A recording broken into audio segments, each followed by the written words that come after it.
నమస్తే. Welcome to legend TV. ప్రస్తుతం నాతో పాటు కోరకంటి చంద్ర గారు ఉన్నారు. మాట్లాడే ప్రయత్నం చేద్దాం. ఇటీవల జరుగుతున్న రాజకీయ పరిణామాలు కావచ్చు. ఈ రోజు జరిగిన విషయం అసెంబ్లీ గేట్ లోపలికి కూడా వెళ్ళనివ్వని పరిస్థితి. ఒక టీ షర్ట్‌కి సంబంధించి వాళ్ళు చెప్తున్న ఒక పూచీక అనొచ్చా? లేకపోతే ఏదో ఒక ఒక ఒక ఆధారంగా చెప్పే వీళ్ళందరిని కూడా ఆపిన పరిస్థితి. అలాగే ఒక పక్క పార్లమెంట్ లోపలికి రాహుల్ గాంధీ గారు అదే రకమైన టీ షర్ట్ ద్వారా ఆయన లోపలికెళ్ళడం జరిగింది. మళ్ళీ ఆయన్ని అలౌ చేశారు. మరి వీళ్ళనెందుకు అలౌ చేయలేదు? ఇదొక అంశం. అలాగే తెలంగాణ తల్లి విషయానికి సంబంధించి గత కొంతకాలంగా జరుగుతున్న రచ్చకు సంబంధించి ఇవన్నీ కూడా మాట్లాడే ప్రయత్నం చేద్దాం. నమస్తే అన్న. నమస్తే. ప్రధానంగా అంటే ఈరోజు జరిగిన అంశం ఈ అక్రమ అరెస్ట్ అనాలా? లేకపోతే ఈ అసెంబ్లీ లోపలికి కూడా ఎళ్ళనివ్వని పరిస్థితి అంటే రాష్ట్రంలో ఏం జరుగుతా ఉంది? ఇది పేరుకే ప్రజాపాలన. ఎన్నికల ముందు ప్రజల ఆమోదం పొందాలని అనేక మోసపూరితమైనటువంటి మాటలు చెప్పి, ఏదో ప్రజాస్వామ్యబద్ధంగా పరిపాలన చేస్తామని చెప్పేసి ప్రజలను నమ్మించి మోసం చేసి అధికారంలోకి వచ్చిన తర్వాత ఇవాళ ఇది ప్రజాపాలన కాకుండా ప్రజలను ప్రజాప్రతినిధులను నిర్బంధం చేసి పోలీస్ పాలనను ఇలా కొనసాగిస్తున్నట్టుగా ఇవాళనైతే క్లియర్ కట్గా అర్థమవుతా ఉన్నది. అసెంబ్లీలోకి ఎమ్మెల్యేలు ప్రవేశం అనేది సర్వసాధారణంగా పోతూనే ఉంటారు. నిరసనలు చెప్పడం అనేది జరుగుతూనే ఉంటుంది. ఇక్కడ ఈరోజు ఇంతకుముందు అదానితో ఉన్నటువంటి వారు ప్రచారం చేసుకున్నటువంటి ఫోటోని టీ షర్ట్ల మీద వేసుకొని మా ఎమ్మెల్యేలందరూ కూడా వెళ్ళడం జరుగుతూ ఉంది. అసలు దానికి ఎందుకు ఆబ్జెక్షన్ చెప్పాలో కూడా అర్థమవుతలేదు. ఈరోజు ఈ ప్రాంతంలో ఉన్నటువంటి మేధావులు కానీ ప్రతి ఒక్కరు కూడా అసలు ఏం జరుగుతుంది తెలంగాణలో, మరి పార్లమెంట్ ఢిల్లీలో మాత్రము మరి రాహుల్ గాంధీ, ఇదే కాంగ్రెస్ పార్టీకి సంబంధించిన రాహుల్ గాంధీ అక్కడ అదాని మాస్క్ పెట్టుకొని, అదే మోడీ మాస్క్ పెట్టుకొని వాళ్ళందరూ టీ షర్ట్లు వేసుకొని లోపలికి పోతే మరి బీజేపీ పార్లమెంటు లో మాత్రం ప్రవేశం ఉన్నది. మరి ఇక్కడ అసెంబ్లీ, ఇది అసెంబ్లీ వాళ్ళకి ఇంకా వాళ్ళు ఏమి అందులో అసెంబ్లీ అంటే వాళ్ళ ఏమన్నా సొంత ఇల్లు అనుకుంటున్నారా, లేకపోతే వాళ్ళ సొంత గాంధీ భవన్ అనుకుంటున్నారా? ఇది ప్రజాస్వామ్యబద్ధంగా అసెంబ్లీలో ప్రతి విషయాన్ని కూడా చర్చించడానికి గెలిచినటువంటి ఎమ్మెల్యేలు, ప్రతిపక్ష నాయకులు ఆ యొక్క స్పీకర్ కానీ అక్కడ ఉన్నటువంటి ముఖ్యమంత్రి కానీ చెప్పడానికి ఒక వేదిక శాసనసభ. మరి శాసనసభలో పోయి చెప్పడానికి కూడా అర్హత లేకుండా గేట్ కానే ఎమ్మెల్యేలను అడ్డుకోవడం అంటే, అసెంబ్లీలోకి పోకుండా అడ్డుకోవడం అంటే ఇది చరిత్రలో ఇది ఒక చీకటి రోజే. ఎందుకు అనంటే ఈ తెలంగాణ రాష్ట్రం వచ్చినటువంటి విధంగా ఒక ఈ తెలంగాణ రాష్ట్రం కోసం మొట్టమొదటి రాష్ట్రం ఏర్పాటు చేస్తా అని కేసీఆర్ గారు అమర నిరాహార దీక్ష 11 రోజుల అనంతరము ఈ రోజు తెలంగాణ రాష్ట్రం వెలువడ్డటువంటి రోజు. తెలంగాణ రాష్ట్రం వచ్చి తెలంగాణ అసెంబ్లీలో బీఆర్ఎస్ పార్టీ, తెలంగాణ మలిదశ ఉద్యమంలో ముందు బాగానే ఉన్నటువంటి బీఆర్ఎస్ పార్టీ ఎమ్మెల్యేలను ఇలా అసెంబ్లీలోకి రానివ్వకపోవడం. మరి మన కోమటిరెడ్డి వెంకటరెడ్డి గారు మాట్లాడుతా ఉన్నారు కదా!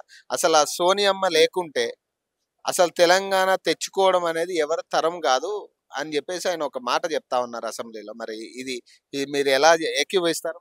ఆయనే ఆత్మ వంచన చేసుకొని మాట్లాడుతున్నట్టుగా అనిపిస్తా ఉన్నది. ఎందుకంటే వారు నిజంగా చెప్పొచ్చు, తెలంగాణ మలిదశ ఉద్యమాన్ని నడిపించినటువంటి నాయకుడు ఎవరు, ఈ యొక్క సమైక్య పాలనలో ఎన్ని కుట్రలు వన్నినా వాటన్నింటిని కూడా ఎదురించి నిలబడి కేసీఆర్ చచ్చుడా తెలంగాణ వచ్చుడా అనే నిదానాన్ని అందిపుచ్చుకోవడం మూలాననే కదా ఈ యొక్క ప్రజలందరూ కూడా అందరూ ఒక్కతాటిపైకి వచ్చిర్రు, పార్టీలన్నీ కూడా ఒక్కతాటిపైకి వచ్చిర్రు, విద్యార్థులందరూ కూడా ప్రజల్లారా మీరు ఒక్కటిగా అండి అని ఆత్మ బలిదానాలు చేసుకున్నది అదే సందర్భం కదా. ఈ తెలంగాణలో మళ్ళీ కేసీఆర్ గారు చనిపోతే ఆనాడు పొట్టి శ్రీరాములు గారు చనిపోయినప్పుడు ఏ విధంగా అయితే ఒక ప్రాంతం అంతా అగ్నిగోళమైందో రేపు తెలంగాణ అంతా కూడా అగ్నిగోళమవుతుంది అనేటువంటి భయపడే కదా సోనియా గాంధీ తెలంగాణ రాష్ట్రం ఇచ్చింది. ఇది విషయాన్ని మర్చిపోయి మాట్లాడితే మరి ఆనాడు 69 ఉద్యమాన్ని అణిచివేసి అంతమందిని చంపింది ఇదే కాంగ్రెస్ పార్టీ కదా.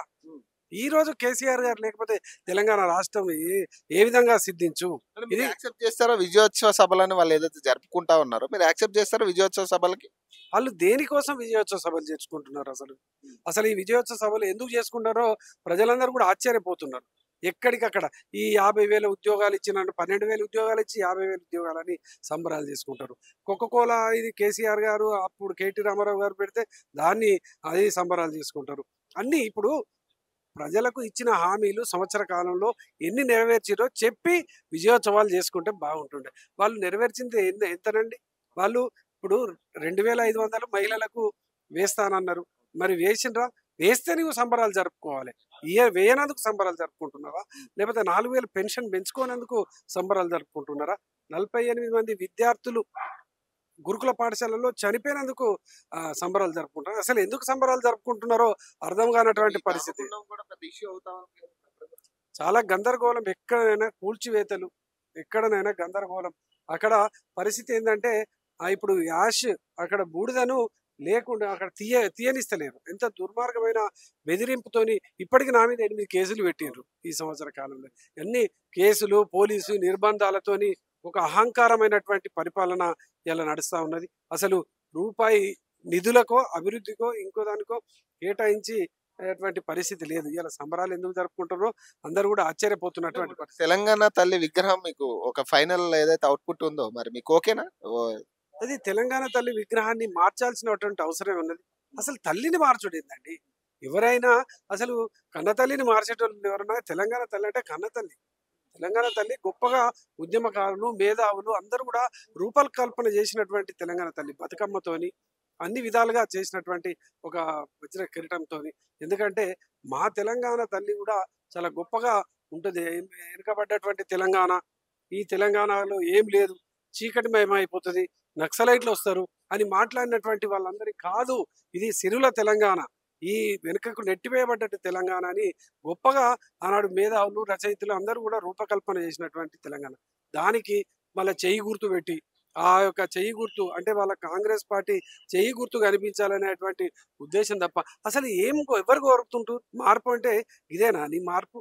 మార్పు అంటే ఈ యొక్క ప్రజల జీవన విధానంలో మార్పు కావాలని కోరుకున్నారు. కానీ ఈ టీజీఎస్ ఉంటే టీజీ చేసుడు, యాదాద్రి ఉంటే యాదగిరి ఉంటే చేసుడు, లేకపోతే ఇవి మన తెలంగాణ తల్లి విగ్రహాలను మార్చుడు, ఇది మరీ అధ్వానమైన ఒక అహంకార పూరితమైనటువంటి పరిపాలన. కాంగ్రెస్ నాయకులు దీని మీద మాట్లాడుతూ గతంలో వాళ్ళు ఏదైతే తెలంగాణ తల్లి విగ్రహం సృష్టించారో అందులో కొంత కవిత పోలికలు ఉన్నాయి, సో అందుకని వాళ్ళు దాన్ని యాక్సెప్ట్ చేస్తున్నారు, ఇది ఎందుకు కాదు అని చెప్పేసి వాళ్ళు మాట్లాడుతూ ఉన్నారు కొంతమంది నాయకులు. ఇది అంతా మరి దాంట్లో ఏం చేసిండ్రు అని అంటే ఎప్పుడు ఎవరినో మీద ఒకటి నెట్టేసి ఈ యొక్క అది చేయడం. కానీ ఒక తల్లి విగ్రహాన్ని తయారు చేసినప్పుడు ఎన్నో రకాల అనిపిస్తుంది.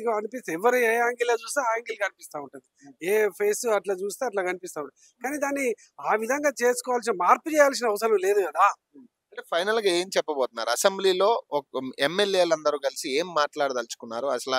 అంటే ఇప్పుడు జరుగుతున్న ఇష్యూస్ కి సంబంధించి మాట్లాడగలుగుతున్నారా? మళ్ళీ వెళ్ళే ఛాన్స్ ఉంది అసెంబ్లీకి? మరి అసలు వీళ్ళు పరిపాలనలో సంవత్సర కాలంలో సాధించింది ఏంది? అసలు ఏమి ఇస్తా అన్నారు, ఏమి ఇవ్వలేదు. ప్రజలను ఏ విధంగా ముప్పు తిప్పలు పెడుతున్నారు, రైతుల మీద ఏ విధంగా కేసులు పెట్టారు. ఇప్పటికి 42 మంది రైతులు జైల్లో ఉన్నారు. వాళ్ళ సంగతి ఏంది? మరి ఈ విధంగా అరెస్టులతోని భయభ్రాంతులకు గురి చేస్తూ పోలీసు నిర్బంధాలతోని ఏ విధంగా పరిపాలన చేస్తారు?